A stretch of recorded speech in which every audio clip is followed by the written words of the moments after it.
एक बड़ी सुंदर एक कथा मैंने कहीं पढ़ी थी कि गौरैया पक्षी समुद्र के तट पर एक वृक्ष पर उसका घोंसला था, वहां वो रहता था। और जो वृक्ष था वो एक मंदिर के परिसर में था, समुद्र के तट पर। तो गौरैया पक्षी ने अपना संपूर्ण जीवन मंदिर में जो भी प्रसाद आदि गिर जाता था या हवन आदि की सामग्रियां जो गिर जाती थी, उन्हीं को पाकर के उसने अपना पूरा जीवन निकाला।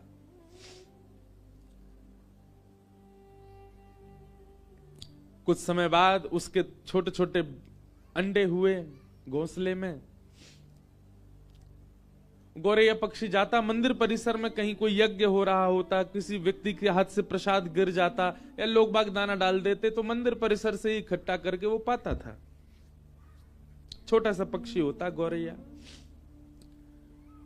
एक दिन ज्वार भाटा आया, प्रचंड ज्वार भाटा समुद्र में, और उस ज्वार के कारण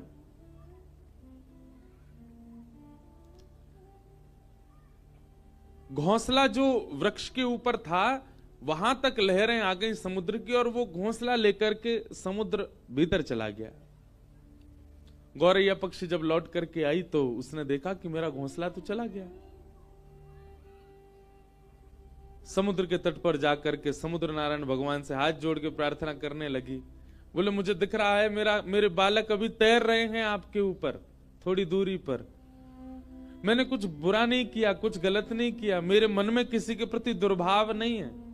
हे समुद्र नारायण भगवान, आप साक्षात भगवान के स्वरूप हो, मेरी प्रार्थना स्वीकार कीजिए, मेरे घोंसले वापस लौटा दीजिए। मेरे बालक निर्दोष हैं, अभी उन्होंने जन्म भी नहीं लिया। तो गौरैया पक्षी के उस भाव को सुन, जिनके बालक डोल रहे ना बाहर, उनको खेलने तो दो, पर यूं क्या उन्हें थोड़ी शांत से है जाए। कोई के बालक नहीं है। मैया तेने खा ठानी मन में, बालक अपने छोड़ दिए वन में। अब बेचारी मैया यूं कह रही होगी, मैं कायकोट के जाऊं, जगह तो बड़ी मुश्किल से मिली। तो गौरैया पक्षी जब समुद्र नारायण से प्रार्थना करने लगी और अपने भाव कहने लगी, तो वैसे तो समुद्र कभी प्रकट होते नहीं, पर आज प्रकट हो गए। और प्रकट होकर के समुद्र नारायण बोले हंसते हुए, गौरैया पक्षी, तुम मुझसे प्रार्थना तो ऐसे कर रही हो जैसे तुम्हारा कोई अस्तित्व है दुनिया में। तो गौरैया बोली, मतलब? बोले, जितने जीव पृथ्वी पर रहते हैं ना, उससे कई लाख गुना ज्यादा जीव मेरे अंदर रहते हैं। इस प्रचंड ब्रह्मांड में कोई तुम्हारी आवाज सुन भी रहा है? तुम्हारा कोई अस्तित्व है जो तुम प्रार्थना कर रही हो मुझसे? तो गौरैया पक्षी बोली, कहीं ना कहीं मेरे प्राण हैं और मैं जीवित हूं, इसका मतलब मेरा अस्तित्व है, मैं कह सकती हूं आपसे। समुद्र नारायण जोर से हंसने लगे। बोले, राम जी प्रचंड सेना लेकर के आए थे, खूब प्रार्थना करी, तब भी मैंने मार्ग नहीं दिया। गौरैया बोली, तो अंत तो गत्वा क्या किया ये भी पूरी दुनिया को पता है, सेतु बना दिया आपके ऊपर। समुद्र बोले, सीधी बात है, मैं घोंसले वापस नहीं लौटाऊंगा, मेरा कोई स्तर है, मैं साक्षात ऐसे कोई चलता फिरता व्यक्ति नहीं, किसी की भी बात सुनकर के उसकी मनवांछित इच्छा पूरी करूंगा। मैं प्रचंड समुद्र हूं, इस पृथ्वी पर सबसे बड़ा राज्य मेरा है, और एक छोटे से पक्षी की बात सुनकर उसका घोंसला लौटाऊंगा मैं? गौरैया पक्षी बोली, आपको वैसे तो लौटा देना चाहिए, पर फिर भी आप जिद करेंगे तो फिर मैं भी जिद पे आ जाऊंगी। तो समुद्र नारायण और ऐसे, तुम जिद करके क्या करोगी? बोले, मैं आपको सुखा दूंगी। समुद्र नारायण खूब हंसे। बोले, अच्छा है, अपने अहम में ही रहो तुम जीवन भर, छोटी सी पक्षी, दिखती भी नहीं हो तुम, एक लहर में भीतर ले जाऊंगा, और मुझसे कह रही हो मुझे सिखाओगी? गौरैया बोली, हाँ मैं सुखा दूंगी। कैसे सुखाओगी? तो गौरैया पक्षी जावे छोटी सी वो छोटा सा वो पक्षी, इतनी सी उसकी चोंच, फिर वहां खला के फिर लौट के आ जाए। समुद्र नारायण हंसने लगे, बोले लगे रहो, बहुत बढ़िया, ऐसे जीवन निकल जाए तुम्हारा। बोले जितना तुम अपनी चोंच में भर रही हो ना, उससे करोड़ टन ज्यादा जल हर प्रतिक्षण मेरे अंदर आ रहा है, नदियों का। कोई फायदा नहीं है, कोई अस्तित्व नहीं है इसका। गौरैया बोली चाहे कुछ ना हो, पर मैं तुमको सुखा के मानूंगी। समुद्र नारायण बोले लगे रहो, हम जाते हैं। समुद्र प्रस्थान कर गए। और गौरैया लगी अपनी चोंच में भरे जल, फिर दूर जाके फिर खलावे, फिर लौट के आवे, फिर भरे जल, फिर दूर जाके खला के फिर आवे। उस पक्षी को देख करके गौरैया पक्षी जो समाज था ना, सब में चर्चा होने लगी और सब आपस में सोचने लगे हमारी प्रजाति की छोटी सी पक्षी, इसने कितना बड़ा बेड़ा उठाया समुद्र को सुखाने का, जो कि असंभव है, पर अपने हक के लिए लड़ रही है। हमें इसका साथ देना चाहिए।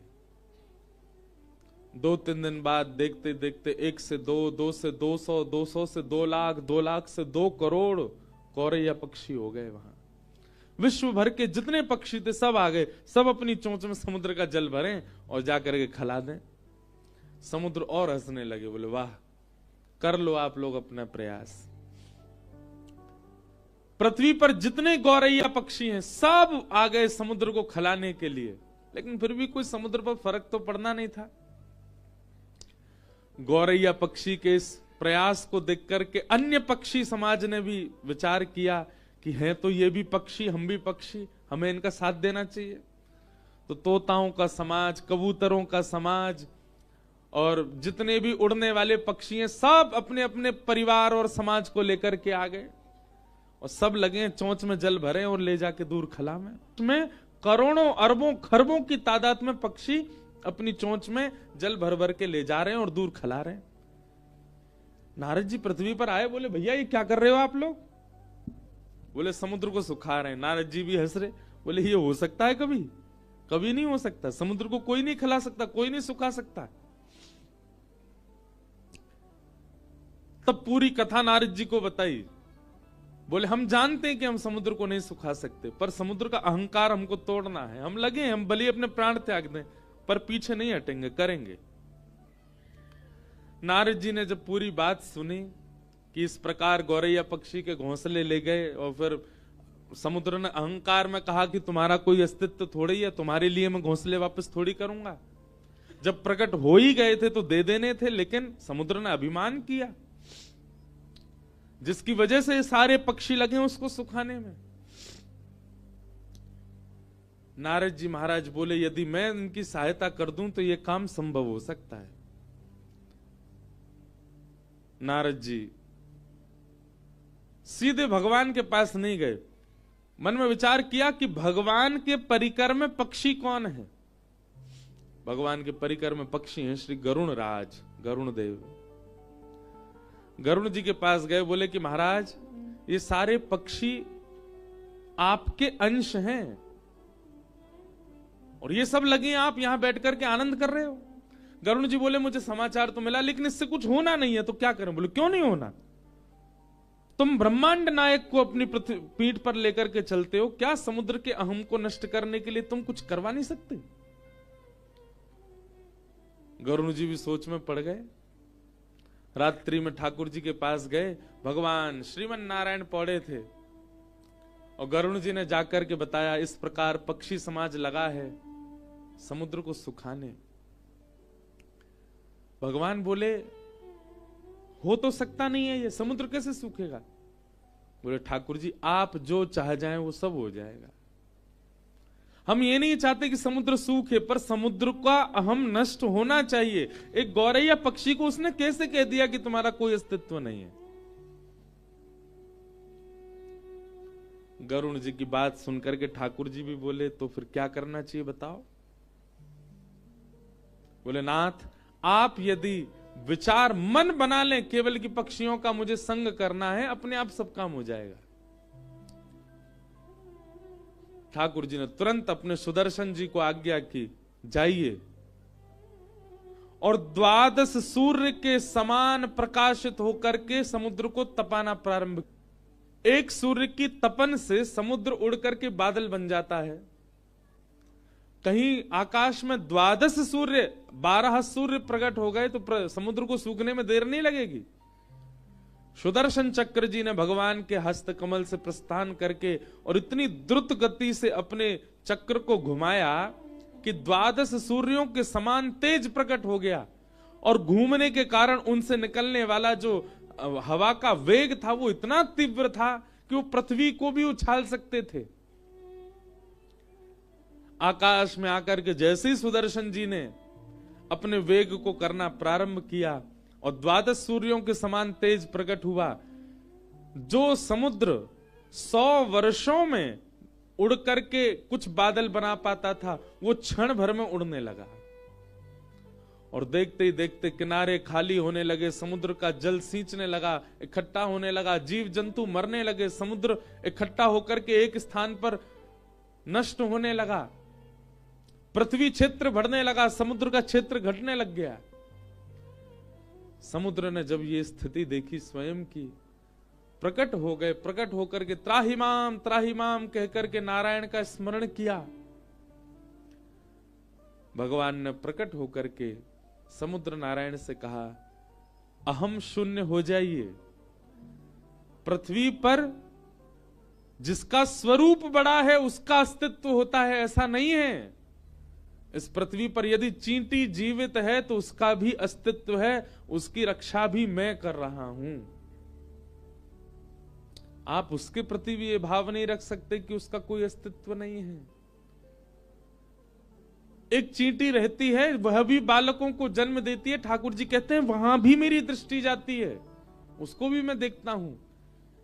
इसलिए समुद्रदेव, आप अपने विकसित रूप का अभिमान मत कीजिए। गौरैया पक्षी भले ही रूप में छोटी हो, पर उसकी निष्ठा और उसका कर्तव्य इतना श्रेष्ठ है कि वो आपको सुखाने के लिए तत्पर है, और उसकी निष्ठा कर्तव्य से प्रसन्न होकर के मैं भी उसका संग दे रहा हूं।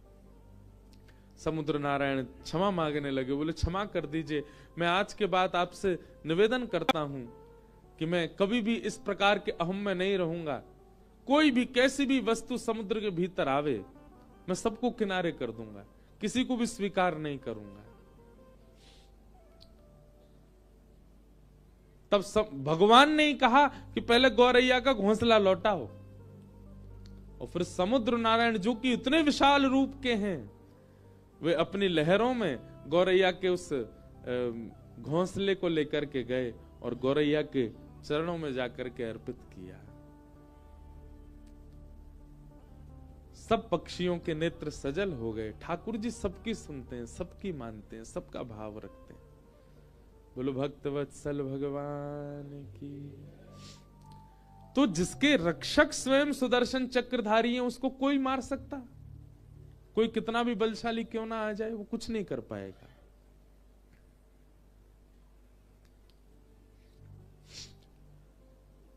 सोते हुए 5 पांडवों को मारने के लिए अश्वत्थामा गए, पर भगवान पांडवों को लेकर के कहीं और चले गए। द्रौपदी के 5 पुत्र मार दिए।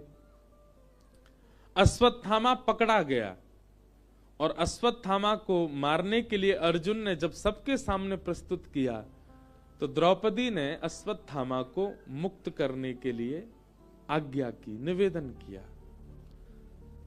भगवान ने द्रौपदी के इस दया भाव को देखकर के द्रौपदी को नाम दिया कृष्णा। अश्वत्थामा ने अपनी मृत्यु का बदला लेने के लिए, अपने ऊपर हुए अपमान का बदला लेने के लिए ब्रह्मास्त्र छोड़ दिया।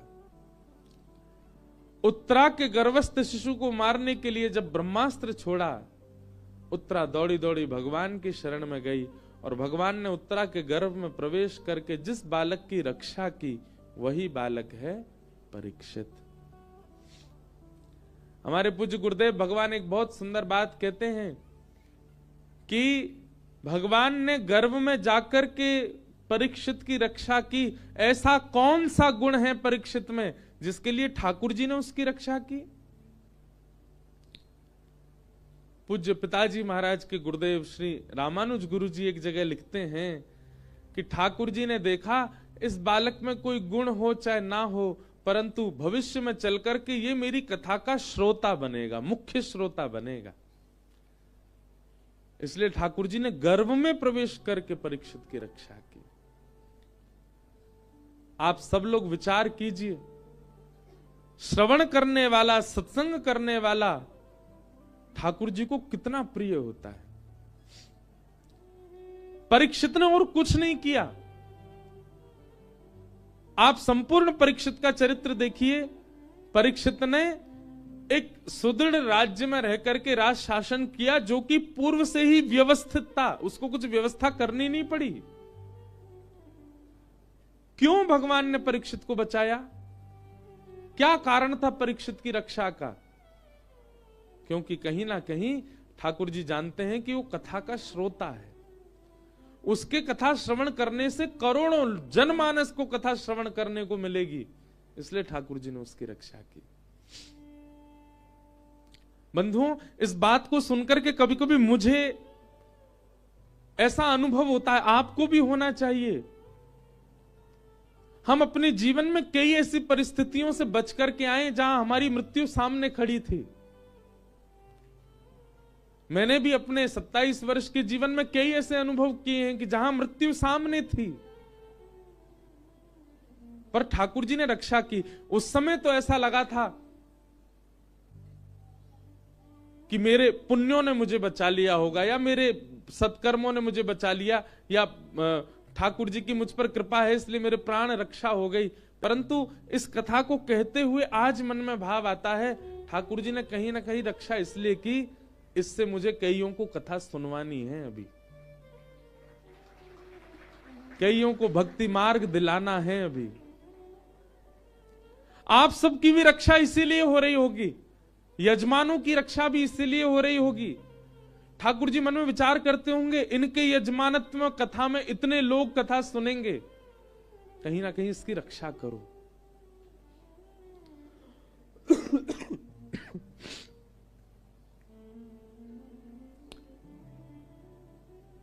जब भक्ति का प्रचार, भक्ति का प्रवाह आपका उद्देश्य बन जाता है, तो ठाकुर जी भी आपके रक्षक बन जाते हैं।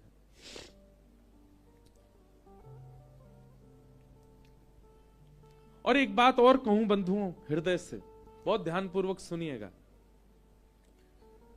भगवान ने हमारी रक्षा की, ठाकुर जी रक्षा करते हैं, इसको आप किस रूप में लेते हो? भैया केदारनाथ गए थे, कोहरा पड़ रहा था बहुत ज्यादा, हमारी गाड़ी खाई में गिरने वाली थी, अचानक से ड्राइवर ने ब्रेक लगा दिया, बोले पता नहीं आगे रास्ता दिख नहीं रहा। रात भर खड़े रहे, जैसे ही सुबह हुई, कोहरा थोड़ा सा छटा तो हमने क्या देखा, हम तो खाई में ही खड़े थे, जरा भी नेक आगे बढ़ जाते तो गिर जाते। महादेव ने बड़ी रक्षा की हमारी। ये रक्षा नहीं है। ठाकुर जी आपकी रक्षा करते हैं, इसका मतलब ये ना समझें कि इस प्रकार की घटनाओं से रक्षा, वह भी रक्षा है, परंतु विशेष रूप से ठाकुर जी की रक्षा किसे कहेंगे आप?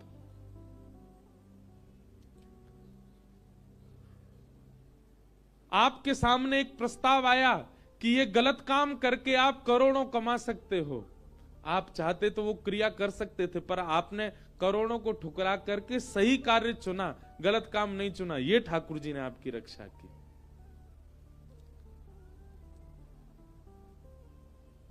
आपके सामने गलत मार्ग आ गए, जिन मार्ग पर जाकर के आप बहुत कुछ हासिल कर सकते थे अपने जीवन में, धन संपत्ति वैभव ऐश्वर्य, पर आपने सतमार्ग को चुना, गलत मार्ग को नहीं। सतमार्ग में रूखी रोटी खाना हमको प्रिय है, गलत मार्ग पर जाकर के 56 भोग नहीं खाना है। इस प्रकार से अपने सतमार्ग को चुनना एक प्रकार की ठाकुर जी के द्वारा आपकी रक्षा है। कई लोग अपने जीवन में दूषित मार्ग अपना लेते हैं, उसके बाद बहुत संपत्ति, बहुत धन, बहुत ऐश्वर्य उनके जीवन में आ जाता है, परंतु वे अंदर ही अंदर जानते हैं कि हम इस स्थिति में कैसे आए, गलत मार्ग चुन करके आए। एक प्रकार से यही मानो कि ठाकुर जी ने उनकी रक्षा नहीं की, पर व्यक्ति एक गलत मार्ग ना चुन करके सदमार्ग चुनता है, भले ही एक छोटे से घर में रहता है, 100 गज के मकान में रहता है, केवल एक समय की रोटी खा पाता है, परंतु उसको इस बात का गर्व है कि मैंने गलत मार्ग नहीं चुना। असली रक्षक उसी के थे ठाकुर जी। स्वामी विवेकानंद विदेश में कहीं प्रवचन कर रहे थे और उनके प्रवचन को सुनकर के ना जाने कितने लोगों का जीवन परिवर्तित हो गया, परंतु एक अत्यंत सुंदरी कन्या उनके रूप पर प्रभावित हो गई और उसने आकर के स्वामी विवेकानंद जी से कहा, आप मुझसे विवाह कर लीजिए। स्वामी विवेकानंद जी बोले, उसके पीछे कारण, आप जैसे पुत्र को जन्म देना चाहती हूं मैं। स्वामी विवेकानंद ने 3 परिक्रमा करी उस कन्या की और चरणों प्रणाम करके बोले, क्षमा करें, मैं अपने जैसा पुत्र दे पाऊंगा इसकी गारंटी मेरे पास नहीं है। आपकी 3 परिक्रमा करके आपके चरणों में प्रणाम करके मैं वचन देता हूं, मैं ही आज से आपका पुत्र हूं।